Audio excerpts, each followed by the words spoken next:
Lords ટેસ્ટમાં બુમરાહનો સમાવેશ. નમસ્કાર, સ્વાગત છે આપનું આરબી ન્યૂઝના ટોપ 10 સમાચારમાં. હું અશ્વિન રાઠોડ. લોર્ડ્સ ટેસ્ટમાં ટોસ જીતી દાવ લેતું ઇંગ્લેન્ડ. ભારતે પ્રસિદ્ધ ક્રિષ્નાના સ્થાને બુમરાહનો સમાવેશ કર્યો. ભારતીય મહિલા ક્રિકેટ ટીમે ચોથી ટી20માં ઇંગ્લેન્ડને 6 વિકેટથી હરાવ્યું, સિરીઝ જીતી. ટ્રમ્પની હત્યાના કરાયેલા પ્રયાસ મામલે બેદરકારી બદલ યુએસમાં 6 secret service agent suspend. PM મોદીને નામીબિયાનું સર્વોચ્ચ સન્માન 11 વર્ષમાં 27 આંતરરાષ્ટ્રીય એવોર્ડ મળ્યા. ચીપ નિર્માતા એનવીડિયાનું માર્કેટ કેપ 4 ટ્રિલિયન થયું. આ આંકડો પાર કરનારી વિશ્વની પ્રથમ કંપની બની. શેરમાં 2% ઉછાળો. ભારતીય મૂળના સાબિહ ખાન એપલના સીઈઓ બન્યા. પિચાઈ અને નડેલા જેવા લીડર્સની યાદીમાં સામેલ. આંતરરાષ્ટ્રીય ક્રિકેટ પરિષદ આઈસીસીના નવા સીઈઓ બન્યા સંજોગ ગુપ્તા.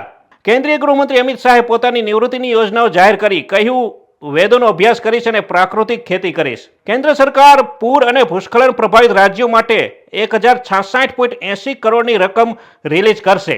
બ્રાઝિલ પર વધુ 50% ટેરિફ ઝીકતા ટ્રમ્પ. ઈરાક સહિતના દેશો પણ ઝપટમાં. તો આ તારના ટોપ 10 ન્યૂઝ અને હું હતો આપની સાથે અશ્વિન રાઠોડ. જય હિન્દ, જય ભારત.